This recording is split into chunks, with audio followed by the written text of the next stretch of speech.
Hi అండి, welcome back to my channel. ఈరోజు నేను హెయిర్ ప్యాక్కి ఏ విధంగా ప్రిపేర్ చేయాలో చూపిస్తున్నాను.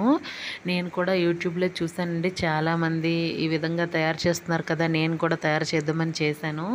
చేస్తే మాత్రం హెయిర్ పెరుగుతుందో లేదో తెలియదు, కానీ హెయిర్ మాత్రం చాలా సిల్కీగా తయారవుతుందండి.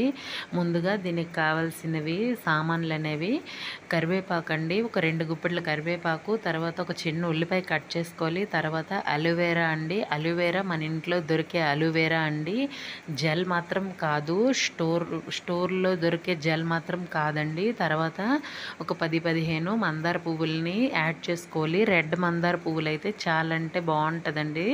తర్వాత కొద్దిగా మందారం ఆకులను కూడా తీసుకోవాలి, కొద్దిగా మెంతులను కూడా తీసుకోవాలి.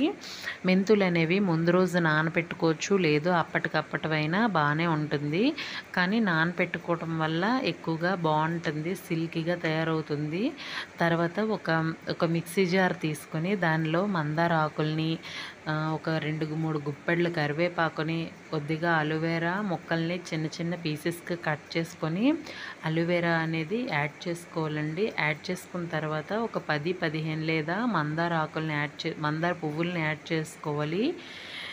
ఒక చిన్న ఉల్లిపాయను కట్ చేసిన ఉల్లిపాయ ముక్కలను కూడా యాడ్ చేసుకోవాలి. తర్వాత దానిలోని మెంతులను కూడా యాడ్ చేసుకోవాలండి. యాడ్ చేసుకొని ఇవన్నీ ఒక ఫైన్ పేస్ట్ లాగా మిక్సీ పట్టుకోవాలండి. దీనిలో వాటర్ ఏమీ యాడ్ చేయాల్సిన అవసరం లేదు. దీంతో ఈ అలోవెరా, ఇవి ఆకులు, ఇవన్నింటితోనే ముద్ద పేస్ట్ లాగా రెడీ అవుతుందండి.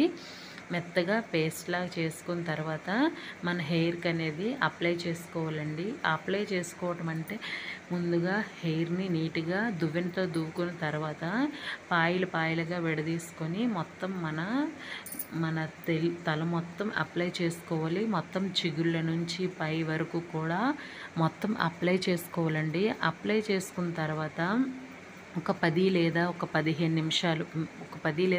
నిమిషాల వరకు అలా ఉండాలి. ఉన్న తర్వాత అది డ్రై అయిపోయిన